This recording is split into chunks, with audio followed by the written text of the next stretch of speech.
మనం సాధనా మార్గంలో ఉన్నామనుకుంటాం. ఎన్నో సంవత్సరాల నుంచి దాదాపు 30, 40 సంవత్సరాల తరబడి మనం సాధనా మార్గంలో ఉన్నా ఒక్కొక్కసారి పతనం అయిపోతూ ఉంటాం. ఇలాగా జారుడు బండ మీద పైకంటా వెళ్ళి కాలు జారి కింద పడినట్టు అలా పతనావస్థకి వెళ్తాం.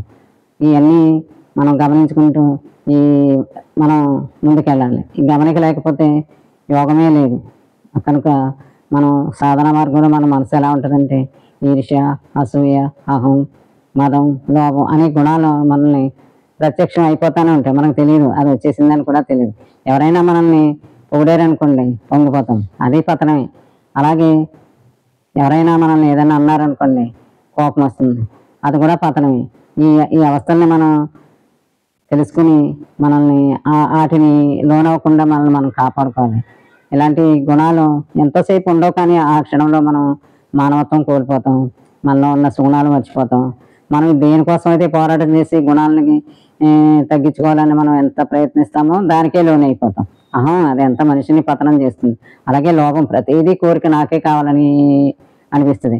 మోహం అంటారా, ఇంకా దానికి అంతే లేదు. ప్రతిదీ నాకే, ప్రతిదీ ఇది నేను అది ఇది అనుకుంటూ అది మాయలో పడేస్తుంది.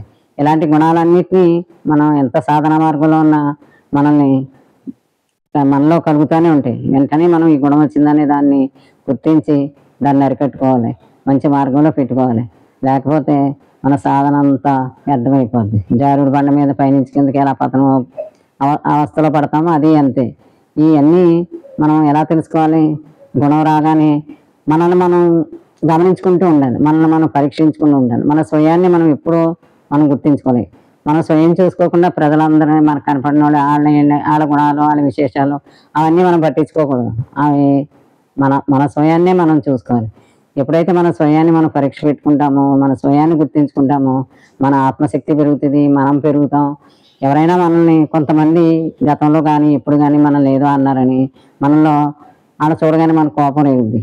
వాళ్ళ ప్రతినిత్యము ఎవరో ఒకరి మీద మన కోపం వస్తూనే ఉంటుంది. ఒక ప్రత్యేకంగా కొందరు వ్యక్తులు మనల్ని వేటాడుతూ కోపం తెప్పిస్తారు. అప్పుడు మనం దాన్ని ఏదైనా విషయాలు మన కోపం తెప్పించి మనల్ని అన్నా కూడా మనం ఏం చేయాలి? వాటిని స్వీకరించకూడదు. ఎప్పుడు కూడా మనం పట్టించుకోకుండా స్వీకరించకూడదు. ఇంకా అసలు అప్పుడు దాని అంతటా అదే అణిగిపోతాయి. అలాగే మనం ఏ విషయమైనా ఎవరికి చెప్పుకోకూడదు.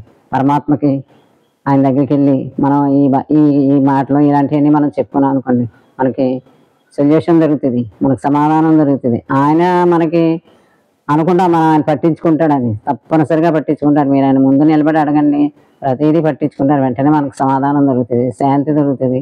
ఇది నిజం, ఇది అనుభవ జ్ఞానమే.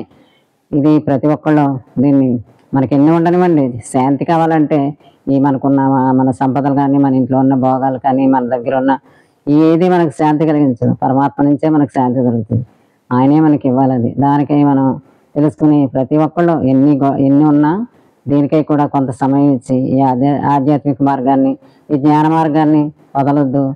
తెలుసుకోండి, జ్ఞానమే మనకి ఎంతో శక్తి, ఎంతో సంపద, ఎంతో మనకు కావాల్సిన మార్గం అదొక్కటే. జ్ఞానాన్ని పొందండి, సుఖంగా జీవించండి, అంతే.